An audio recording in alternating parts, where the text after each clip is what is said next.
عمرہ کرنا تو اپنے آپ میں ایک بہت بڑی سعادت کی بات ہے، لیکن اگر آپ پہلا عمرہ اپنے بچپن کے یاروں کے ساتھ کر رہے ہو تو اس کا مزہ دوبالا ہو جاتا ہے۔ جن بچپن کے دوستوں کے ساتھ آپ نے بچپن سے لے کر بڑے ہونے تک دنیاوی ایکٹیویٹیز پہ پارٹیسپیٹ کیا ہو، اب جب آپ انہی دوستوں کے ساتھ اللہ کے گھر کا طواف کرتے ہیں، so it feels like very different and relaxing۔ اور یہ ہماری خوش قسمتی تھی کہ اللہ تعالیٰ نے جیسے ہمیں دوسرے کاموں میں ایک دوسرے کے ساتھ رکھا، اسی طرح اپنے گھر بھی ایک ساتھ ہی بلایا۔ جہاں تک بات کی جائے طواف کرتے ہوئے فیلنگز کی، تو یہ پہلی بار طواف کرنے والا بندہ کبھی بھی ایکسپلین نہیں کر سکتا۔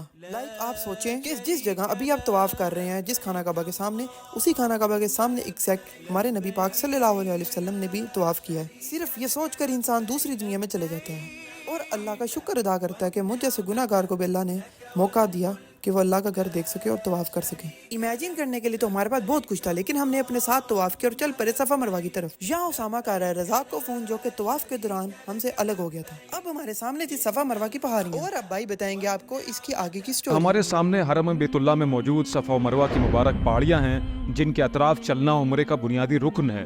زمانہ جاہلیت میں بھی ہزاروں سال سے ان کی گرد عبادت کی جاتی تھی۔ اللہ نے قرآن میں بھی ان دونوں پہاڑیوں کی فضیلت کا ذکر کر کے ان کی اہمیت کو ساری دنیا پر عیاں کر دیا ہے۔